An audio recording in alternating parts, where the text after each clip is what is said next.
ভাইয়ের ভাগ্য বলতে হবে। কোটিপতির একমাত্র সুন্দরী মেয়ে, রাজকন্যা আর রাজত্ব একসঙ্গে। ওস্তাদ ভাই, এবার কিন্তু তোমাদের। ও আজ রাতটা থেকে গেলে হতো না? না, সময় থাকতে আজ রাত্রে আমাকে ফিরে যেতে হবে। লিজার মা আবার একটু সেন্টিমেন্টাল, ওদিকটা সামলাতে হবে না? আরে না না, তুমি কিচ্ছু ভেবো না। একমাত্র মেয়ে, অভিমান করে আর কতদিন থাকবে? তুমি দেখবে সব ঠিক হয়ে গেছে। আচ্ছা চলে রহিম, চলো আপনার গাড়িতে পৌঁছে দিয়ে আসি। জাহিদ আসার হাতেম দিলা, এবার তোর ভিড় কমা। যত কথা আছে কাল বলিস। শহর থেকে আসতে বেশ ধকল গেছে। মেজবুকে এখন বিশ্রাম নিতে দে। আচ্ছা আচ্ছা, ভালো, বাই বাই। আই আই, চলি রে শহীদ, এখন তো ভাবিও যত তাড়াতাড়ি বিদায় হয় ততই ভালো। কিরে ভাবি, এখানে কি করে রেস্ট হবে? কনজেস্টেড। রেস্ট নেওয়ার মতো জায়গা হলো? গরিবের ঘরে যখন বউ হয়ে এসেছো তখন এখানেই কষ্ট করে থাকতে হবে। ড্যাডির যে কি পছন্দ।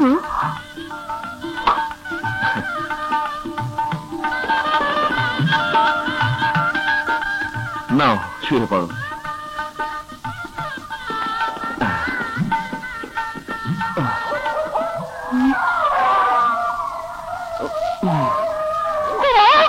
কি হলো? আমার ভয় করছে। কোনো ভয় নেই, আরে আমি তো আছি। আমার দম বন্ধ হয়ে আসছে। এখানে থাকলে আমি মরে যাব। লিজা, এখানে আরো মানুষ বাস করে, তাদের কারো দম বন্ধ হয়নি, মারাও যায়নি।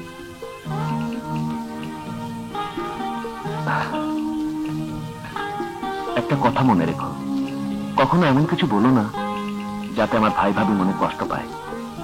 ওনারা আমার বাবা মার মতো। নাও, অনেক রাত হয়েছে, ঘুমিয়ে পড়ো। মনে রাখিস, যে করেই হোক ছেলেটাকে হাত করে নিবি। একবার আমাদের সোসাইটিতে এনে ফেলতে পারলেই সব ঠিক হয়ে যাবে। হ্যাঁ, ওকে নিয়ে আসবো মা। তবে তার আগে এই বাড়ির সুখে সংসারে আমি আগুন লাগিয়ে দেব। আচ্ছা, একটু তাড়াতাড়ি কর, ওদের ওঠার সময় হয়ে গেল। ভাবি, এক কাজ করি, পুকুর থেকে পানি এনে গোসলখানা ড্রাম ভর্তি করে দেই। শহীদ ভাই আর মেজর ভাইয়ের সঙ্গে বাড়িতেই গোসল করবে।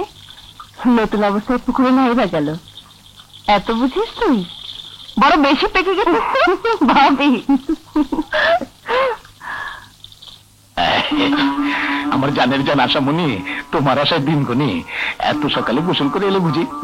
না, কলসি গলায় বেঁধে মরতে ছি ছি ছি ছি, আমি বেঁচে থাকতে তুমি মরতে যাবে কোন দুঃখে?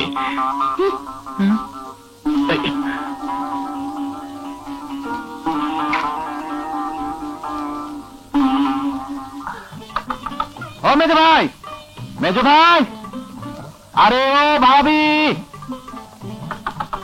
আরে ওঠো না।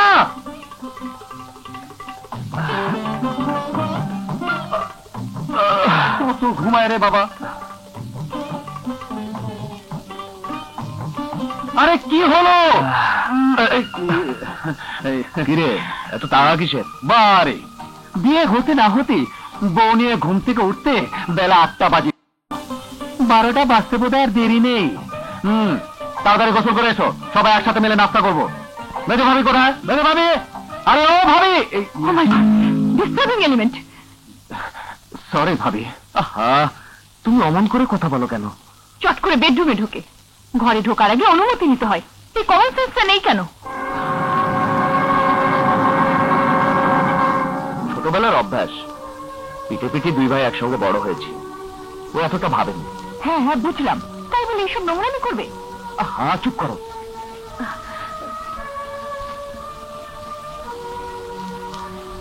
এই যে ভাবি, ঘুম ভেঙেছে তাহলে?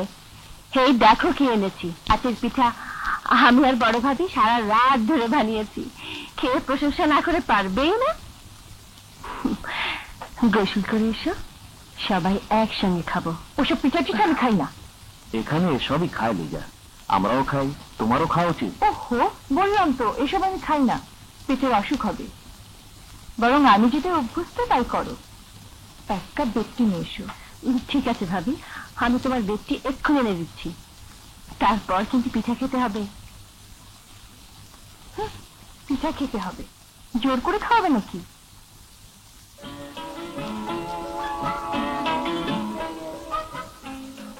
মেজমা, এই দেখো। শুনলু না ছাই, তোকে না বলেছে আমাকে মেজমা বলে ডাকবি না? আমি তোর মেজমা হতে যাবো কোন দুঃখে?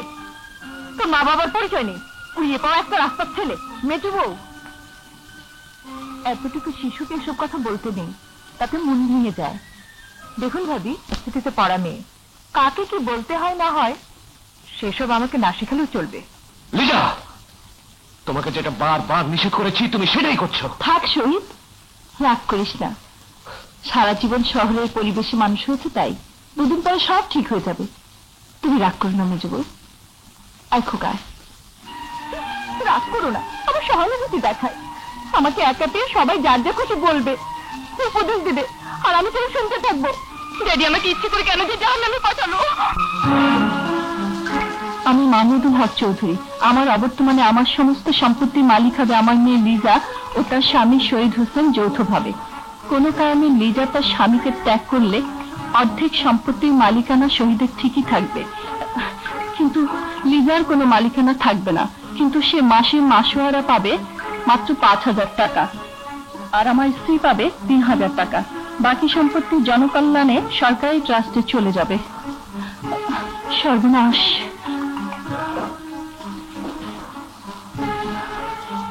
আবিদ একজন মহৎ হৃদয়ের অধিকারী। আমার দান সে গ্রহণ করেনি, তার প্রচন্ড আত্মসম্মান বোধ। তবে বন্ধকি জমি ও গহনা ছাড়িয়ে ওর বিক্রি করা চিত্ত ফেরত নিয়ে ওকে সেগুলো ঋণ হিসাবে গ্রহণ করাতে পেরে আমি আনন্দিত।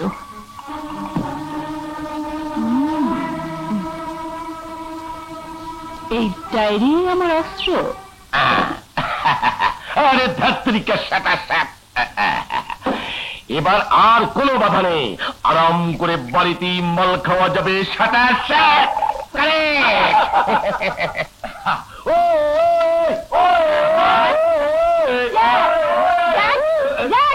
সর্বনাশ হয়ে গেছে, উঠে এসো। Anything wrong?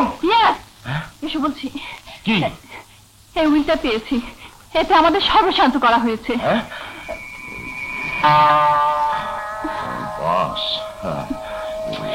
আরো কথা আছে, শোনো। ডায়েরিতে একটা ঘটনার কথা পেয়েছি। ডায়েরির কথাগুলো কায়দা করে শহীদের কানে দিতে হবে। তুমি আজই ওদের বাড়িতে যাও। ও ডোন্ট ওয়ারি আন্টি, জ্যাক না পারে এমন কোনো কাজ নেই। সাটা সাট, আই এম গোইং। যেমন করে পারিস শহীদকে হাত করে নিবি, ওর মতের বিরুদ্ধে কিছু করবি না। আমাদের মূল উদ্দেশ্য ওকে আমাদের কাছে নিয়ে আসা।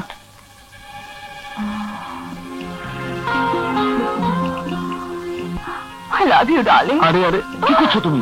ছাড়ো না, ছাড়বো না।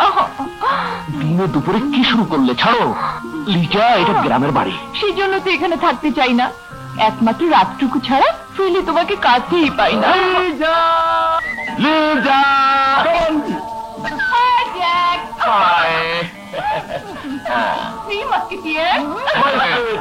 তোমাকে দেখতে এলাম। সেটা you are queen of the honeycomb, মৌচাকে ধানি। আরে তোমাকে ঘিরেই তো আমরা সব। Very good. একা একা এখানে আমি পাগল হয়ে যাচ্ছিলাম। তোমাদের পেয়ে আমার খুব আনন্দ লাগছে।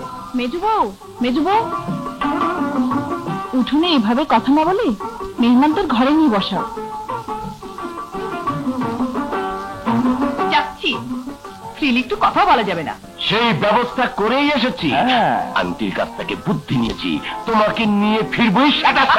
মেজু ভাবি, মেজু ভাবি, এই নাও আচার। তেল নুন মরিচ দিয়ে খেতে দারুণ মজা। তোমার সবটাতে বেশি বাড়াবাড়ি। বিউটিফুল সাটা সাট। ভাবি, এরা কারা? আমার কাজিন এবং friend. I'm Jack. I'm Donnie. I'm Donnie. I'm Mary. All our friends, Shata Shat. কিন্তু তোমার নাম কি? আশা, পাশের বাড়িতেই থাকি। Beautiful. না, আপনারা? আমার কাজিন জ্যাক, আর এরা সবাই আমার বন্ধু। আন্টি পাঠিয়েছে লিজাকে দেখে যেতে। আপনারা মেজে বড় আত্মীয়। বাবা, ওদের ভেতরে নিয়ে যাও। যাও, বিশ্রাম করুন, পরে কথা হবে। আমি না, মেহমানদের খাওয়ার ব্যবস্থা করো।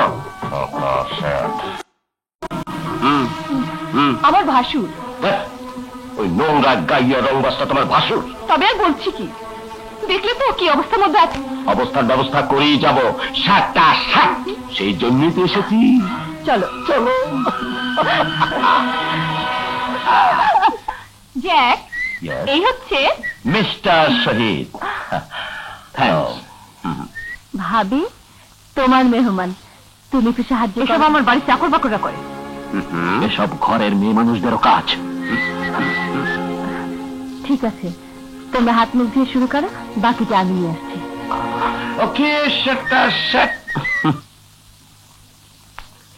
মেজু বউ কই দেয় আসা? বন্ধু আর বান্ধবীদের সাথেই আছে। আর শহীদ, মেজু ভাইয়াকে দেখলাম চলে গেল। তাড়াতাড়ি দাও, সবাই বসে আছে।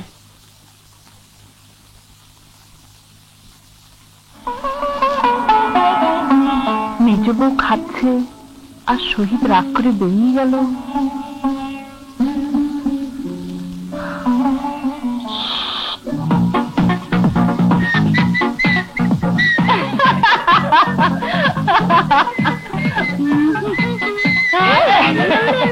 আরে বেআই সাহেব, এত হাত ছোড়াছুড়ি করছেন। দিস ইজ ব্রেক ডান্স, 7টা 7। আরে বাপরে, এটা বলে ব্রেক ডান্স? আমার তো মনে হয় এটা ব্যাঙ্গের নাচ। হাতেম ভাই, চলো যাই, আগে চলো আসি।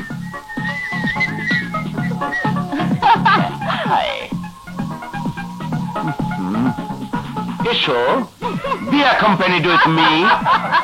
আমার পার্টনার হও। আমি দুঃখিত। Why? You are sweet. Stop it! এসব লাফালাফি বন্ধ করো। তুমি সবটাতে বেশি বাড়াবাড়ি করো। আমার কি কোনো অধিকার নেই বাড়িতে? আছে, তবে তারও একটা সীমা রাখা আছে। বাড়িতে মুরব্বী রয়েছে। এই বলবে তুমি কে? তারা এখানে আসবে না। তারা এত ছোট নয়, তাদের আত্মসম্মান বোধ আছে। যত সব। আমিও তাহলে আসি জ্যাক সাহেব। Go, 7টা 7. আজকাল তো জানে না, আবার শিক্ষিত বলে দাবি করে। Oh, forget it. Come on, sweetheart. 7টা 7.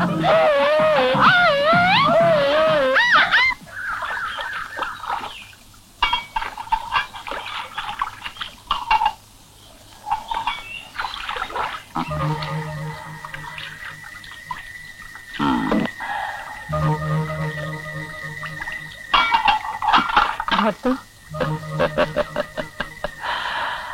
আপনি ছবি তুলছেন কেন? তোমার অপূর্ব রূপটা ক্যামেরায় ধরে রাখলাম।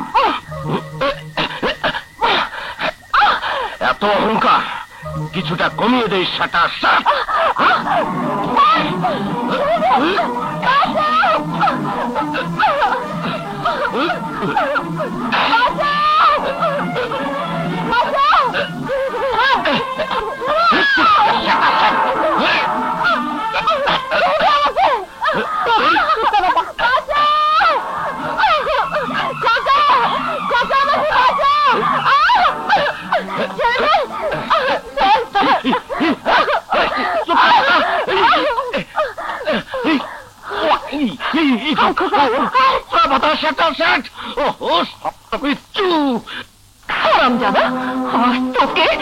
আজ তোকে আমি মেরে ফেলবো। পথের কুকুর হয়ে তুই আমার ভাইয়ের গায়ে হাত তুলিস? তোর হাত পা আমি মেরে ফেলবো। ওকে অমন করে মারছো কেন? ও আমার ভাইকে মেরেছে তাই? ও ছেলে মানুষ, না বুঝে হয়তো ভুল করেছে, তাহলে অমন করে মারবে? আপনাদের আশকারা পেয়ে রাস্তার কুকুরটা মাথায় উঠেছে। ওকে তুমি রাস্তার কুকুর বলছো কেন? ও আমার ছেলে, পেটে না ধরলেও আমি ওর মা। কি এত বড় অন্যায় করার পর ওর পক্ষে একটা রাস্তার ছেলে বাড়ির আপন, আর আমার আত্মীয়রা পর? এটা আপন পরের কথা নয়, আর ও কোনো অন্যায় করেনি। ভাবি, আমি আশার কাছে সব শুনেছি। তোমার বেত্তনিজ ভাই যে কাজ করেছে, তাতে আমি থাকলে ওর হাড় গুঁড়ো করে দিতাম। তাহলে আমি ওই হারামজাদার হাড় গুঁড়ো করে দেবো। শেষবারের মতো বলছি, মেজো ভাবি, ওকে ছেড়ে দাও। মেজো ভাবি, এত বড় স্পর্ধা! ঘরে যাও মেজো বউ, আমি এর বিচার করব। কি বিচার করবেন আপনারা তা আমার জানা আছে, তবে জেনে রাখুন ব্যাপারটা আমিও সহজে ছেড়ে দেব না। আসুক আর শহীদ। আঙ্কেলের ডায়েরি থেকে যে সব জেনেছি, শুধু কায়দা করে শহীদকে সব বুঝিয়ে বলা শেখা শেখ। আমরা চললাম, চলে এসো সবাই। চলো, চলে লিজা। বই চলি রে। আমি ওর কাছে মাপ চাইতে পারবো না। এই অন্যায় আদেশ তুমি করো না। মাফ তোকে চাইতেই হবে। ওকে মারা আর আমাকে মারা একই কথা। ভাবি, কি বলছো তুমি? শুধু ওর সাথে কেন, পৃথিবীর কারোর সাথে তোমার তুলনা হয় না। তুমি শুধু আমার ভাবি নও, তুমি আমার মা। যদি তাই মনে করে থাকিস, তবে আমার কথা মতো ওর কাছে মাপ চা। ঠিক আছে, আমি তোমার আদেশ পালন করব।